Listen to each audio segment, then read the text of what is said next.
नमस्ते। ग्रंथ वाचन में आपका स्वागत है। बहुत एक लंबा अंतराल हो गया, 1 महीने से भी ज़्यादा, करीब 2 महीने होने आए कि मैंने कुछ भी पोस्ट नहीं किया। मृत्युंजय इतना भारी ग्रंथ था, उसको पढ़ा मैंने और उसके फिर से पढ़ा, यानी पहले एक बार अपनी युवावस्था में पढ़ा था, तो मुझे लगा सुनने वालों के लिए भी ये थोड़ा कठिन और क्लिष्ट भाषा है, तो थोड़ा, और उसका विषय भी महाभारत युद्ध था, कर्ण के बारे में सब कुछ था, तो मुझे लगा थोड़ा अंतराल करना चाहिए, तो कुछ ज़्यादा ही हो गया। तो अब मैं थोड़ा हल्का फुल्का महादेवी वर्मा जी के रेखा चित्रों से करती हूँ। उसके बाद पुनः मैं कोशिश करूँगी कि एक बढ़िया सा पुराना ग्रंथ आपको सुनाया जाए।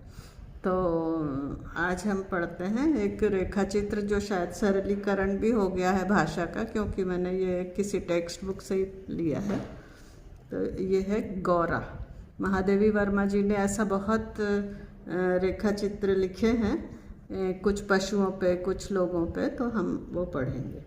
तो गौरा मेरी बहन के घर पली हुई गाय की वयः संधि तक पहुंची हुई बछिया थी। उसे इतने स्नेह और दुलार से पाला गया था कि वह अन्य गोवत्साओं से कुछ विशिष्ट हो गई थी।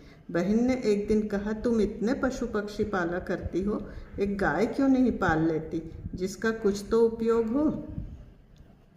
वास्तव में मेरी छोटी बहन श्यामा अपनी लौकिक बुद्धि में मुझसे बहुत बड़ी है और बचपन से ही उसकी कर्मनिष्ठा और व्यवहार कुशलता की बहुत प्रशंसा होती रही है। यदि वे आत्मविश्वास के साथ कुछ कहती हैं तो उनका विचार संक्रामक रोग के समान सुनने वालों को तत्काल प्रभावित कर लेता है। उनके भाषण ने मुझे इतना अधिक प्रभावित किया कि तत्काल उनके सुझाव का कार्यान्वयन आवश्यक हो गया। वैसे खाद्य की किसी भी समस्या के समाधान के लिए पशु पक्षी पालना मुझे कभी नहीं रुचा। उस दिन गौरा को ध्यानपूर्वक देखने पर उसकी ओर मेरा आकर्षित होना स्वाभाविक ही था। पुष्ट लचीले पैर, भरे पुट्ठे, चिकनी भरी हुई पीठ, लंबी सुडौल गर्दन, निकलते हुए छोटे छोटे सींग, भीतर की लालिमा की झलक देखते हुए कमल की 2 अधकुली पंखुड़ियों जैसे कान, लंबी और अंतिम छोर पर काले सघन चामर का स्मरण दिलाने वाली पूंछ, सब कुछ सांचे में ढला हुआ सा था। स्वस्थ पशु के रोमों की सफ़ेदी में एक विशेष चमक होती है। गौरा की उज्ज्वलता सभी का मन मोह लेती थी। उसे देखकर ऐसा लगता था मानो उसके रोमों पर अभ्रक का चूर्ण मल दिया गया हो, जिसके कारण जिधर आलोक पड़ता उधर विशेष चमक उत्पन्न हो जाती। गौरा को देखते ही मेरी गाय पालने के संबंध में दुविधा निश्चय में बदल गई। गाय के मेरे बंगले पर पहुंचने पर मेरे परिचितों एवं परिचारिकों में श्रद्धा भावना उमड़ पड़ी। उसे लाल सफ़ेद गुलाबों की माला पहनाकर केसर रोली का बड़ा सा तिलक लगाया गया, घी का चौमुखा दिया जलाकर आरती उतारी गई और उसे दही पेड़ा खिलाया गया। उसका नामकरण हुआ गौरा। उसकी बड़ी चमकीली और काली आंखों में दिए की लौ प्रतिफलित होकर बहुत सुंदर लग रही थी। गौरा वास्तव में ही बहुत आकर्षक थी। चौड़े उज्ज्वल माथे और लंबे सांचे में ढले हुए मुख पर आंखें बर्फ में नीले जल के कुंडों के समान लगती थी। उनमें एक अनोखा विश्वास रहता था। गाय के नेत्र हिरण के समान चंचल न होकर आत्मीय विश्वास से भरे होते हैं। इस पशु को मनुष्य से यातना ही नहीं, निर्मम मृत्यु तक प्राप्त होती है। महात्मा गांधी ने गाय करुणा की कविता है कहा है। इसकी सार्थकता गाय की आंखें देखकर ही समझ आ जाती है। गाय की अलस मंथर गति से तुलना करने योग्य कम वस्तुएं हैं। तीव्र गति में सौंदर्य है, परंतु वह मंथर गति के सौंदर्य को नहीं पाता। बाण की तीव्र गति क्षण भर के लिए दृष्टि में चकाचौंध उत्पन्न कर देती है, किंतु मंद समीर से फूल का अपने वृत्त पर हौले हौले हिलना मन को मोह लेता है। कुछ ही दिनों में गौरा सबसे इतनी हिलमिल गई कि अन्य पशु पक्षी अपनी लघुता और उसकी विशालता का अंतर भूल गए। कुत्ते बिल्ली उसके पैरों के बीच में खेलने लगे। पक्षी उसकी पीठ एवं माथे पर बैठकर आनंद उठाते। वह सभी को आवाज़ से ही नहीं, पैरों की आहट से भी पहचानने लगी। उसे समय का इतना बोध हो गया था कि मोटर के फाटक में पहुंचते ही वह बा बा की ध्वनि से हमें पुकारने लगती। भोजन में देर हो जाने पर रंभा रंभा कर घर सिर पर उठा लेती। वह हमसे मानवीय स्नेह के समान ही निकटता चाहती थी। निकट जाने पर वह सहलाने के लिए गर्दन बढ़ा देती। हाथ फेरने पर अपना मुख आश्वस्त भाव से कंधे पर रख कर आंखें मूंद लेती। दूर जाने पर गर्दन घुमा घुमा कर देखती रहती। आवश्यकता के लिए उसके पास एक ही ध्वनि थी, परंतु उल्लास, दुख, आकुलता आदि की अनेक छायाएं उसकी आंखों में तैरा करती। 1 वर्ष के उपरांत गौरा एक सुंदर वत्स की माता बनी। वत्स अपने लाल रंग के कारण गेरू का पुतला सा जान पड़ता था। उसके माथे पर पान के आकार का श्वेत तिलक और चारों पैरों में खुरों के ऊपर सफ़ेद वलय ऐसे लगते थे मानो गेरू की बनी वत्स मूर्ति को चांदी के आभूषण से अलंकृत कर दिया गया हो। बछड़े का नाम रखा गया लालमणि। माता पुत्र दोनों निकट रहने पर हिमराशि और जलते अंगारे का स्मरण कराते थे।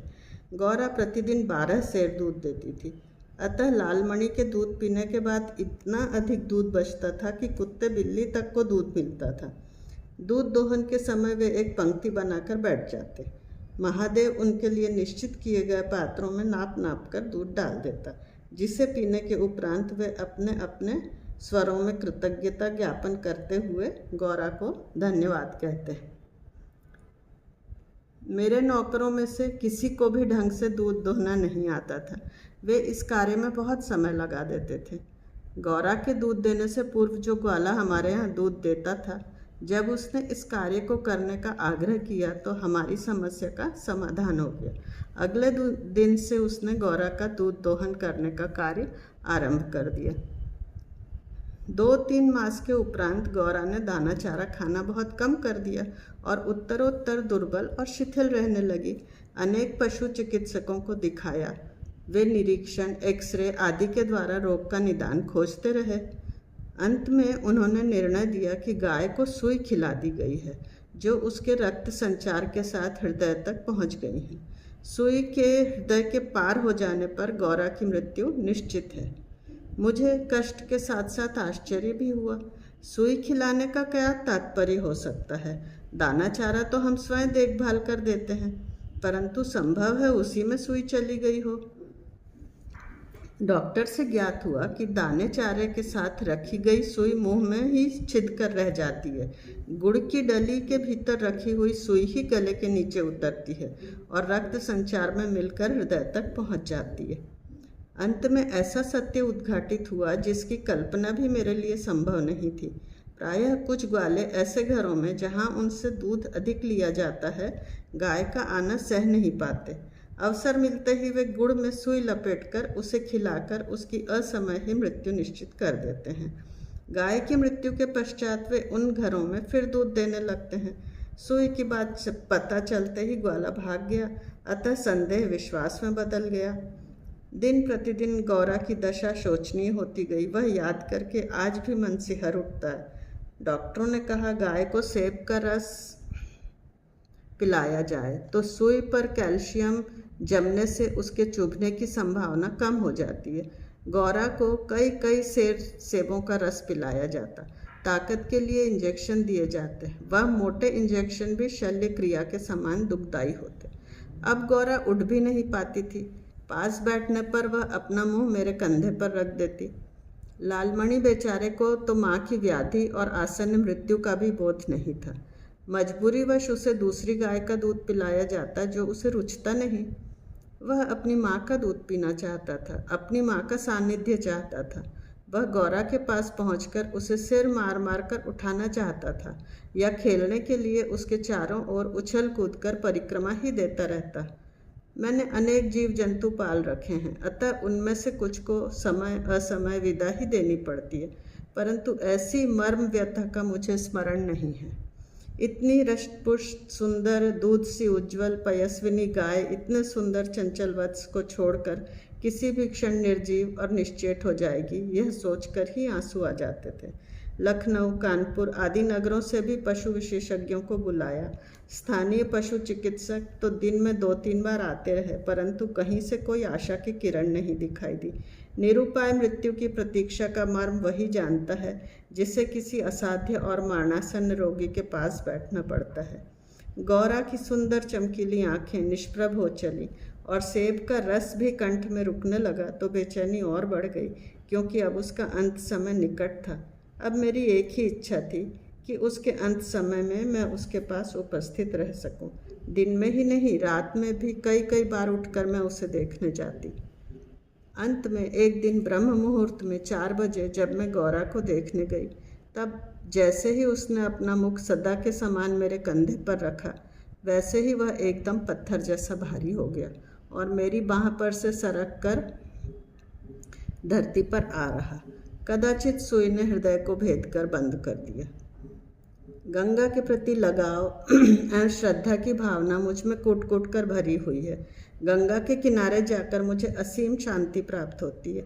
इसलिए मैं अपने पालित जीव जंतुओं के पार्थिव अवशेष मैं गंगा को समर्पित करती रही हूँ। गौरा को ले जाते समय सभी व्यथित हो उठे, परंतु लालमणि इसे भी खेल समझकर उछलता कूदता रहा। यदि दीर्घ निश्वास का शब्दों में अनुवाद हो सके तो उसकी प्रतिध्वनि कहेगी, आह मेरा गोपालक देश। धन्यवाद। अगर आपको यह रेखा चित्र सुनना अच्छा लगा हो तो कृपया चैनल को सब्सक्राइब करें, लाइक करें, शेयर करें।